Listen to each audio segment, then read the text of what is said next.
Black Desert introduces 2 new playable classes, Trove looks to be headed to the consoles later this year, League, Smite, and Paladins all have character reworks, and Twin Saga gets ready for beta this August with 7 different Founders Packs.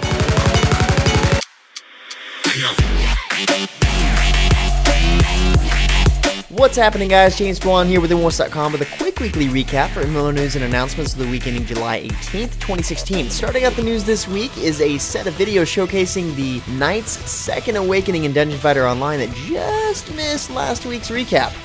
Here we have the Demon God and Gaia. The Demon God can summon Aten's avatar, which shares its mind with the Demon God and grants buffs as well as takes command of the demon soldiers and magicians while active. The Demon God's Second Awakening skill brings forth the evil god Aten from the other dimension to obliterate the surroundings, and from the look of it, that's exactly what happens.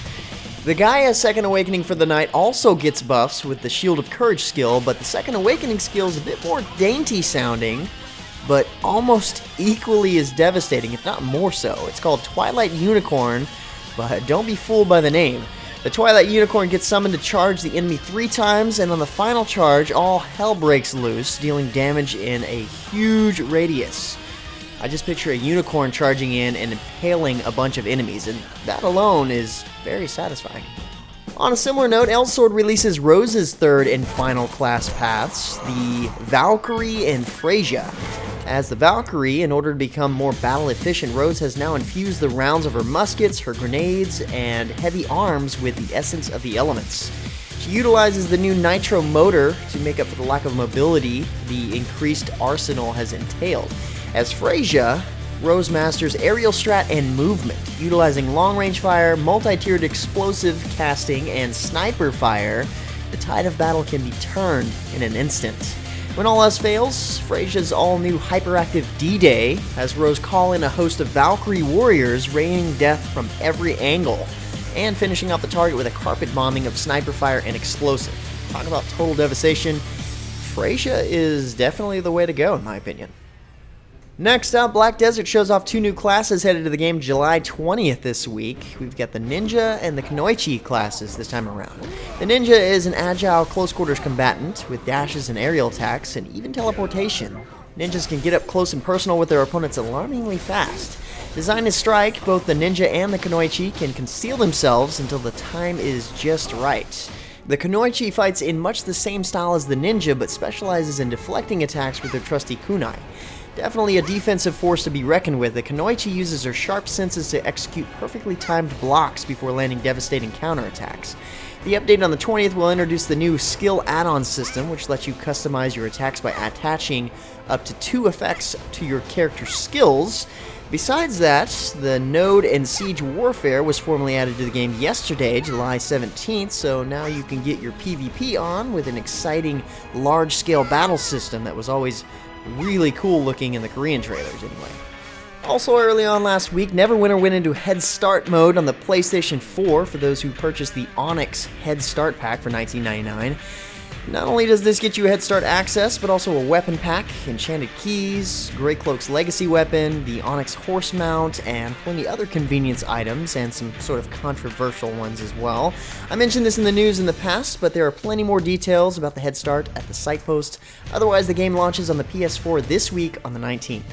But speaking of console launch announcements, Trion Worlds announced this past week that Trove is actually headed to the PlayStation 4 and Xbox One sometime this year. According to the game's executive producer, in bringing Trove to an even wider audience, we can only begin to imagine the inventive, inspiring, and downright crazy worlds we'll be seeing later on this year when the game arrives on the consoles. Not enough information given to determine if they're going for cross-platform play between PC and Mac and the 2 consoles, but that would be really cool.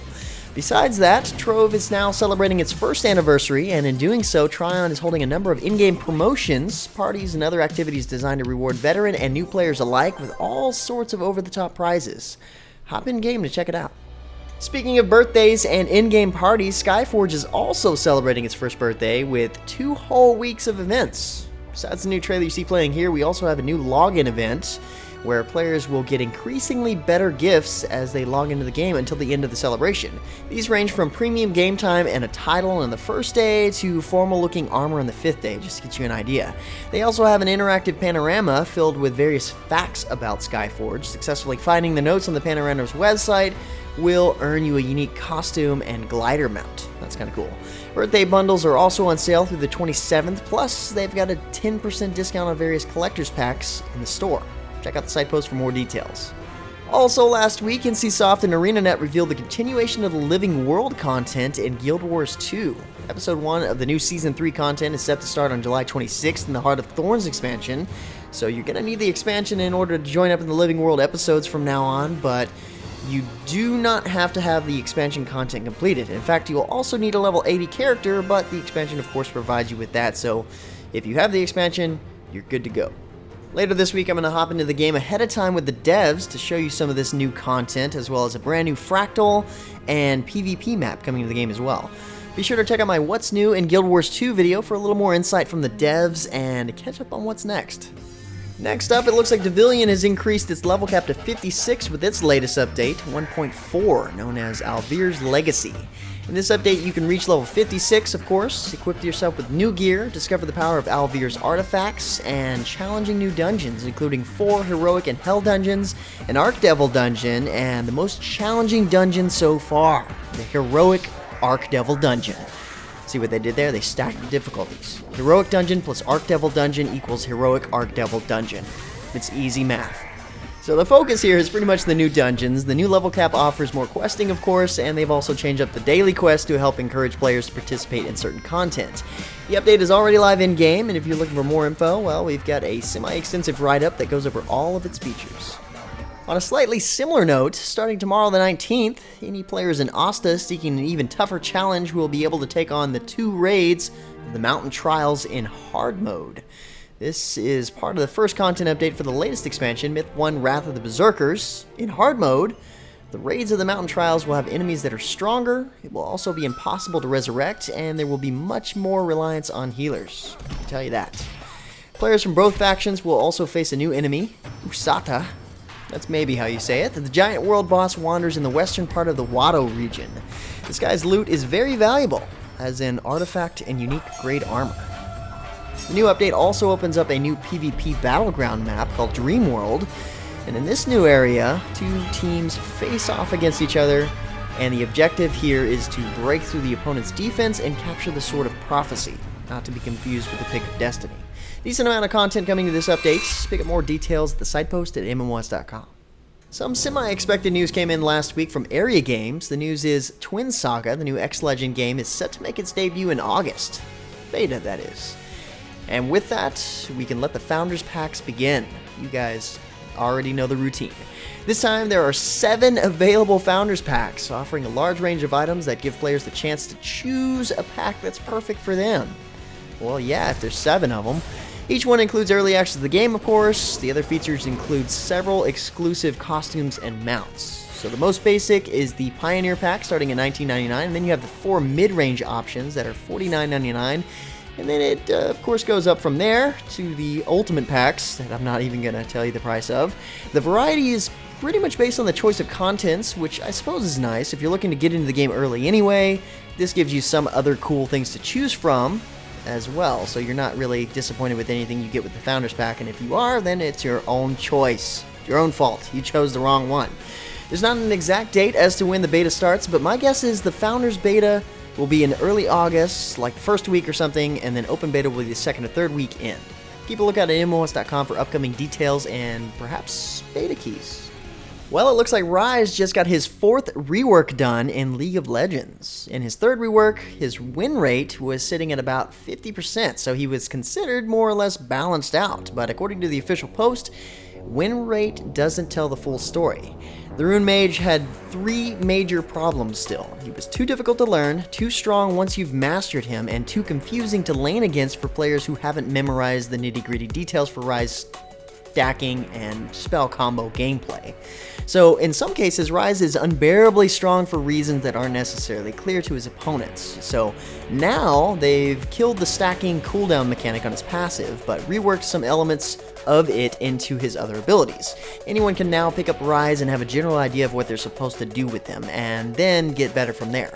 Ryze's buffs and debuffs are now tied to a 3 or 4 second duration, which means that generally speaking there are specific memorizable combos that Ryze players will have as options at any given point. These are just some of the changes to his kit. He also received a revamp to his overall visuals and animations, which had previously contributed to the problem overall.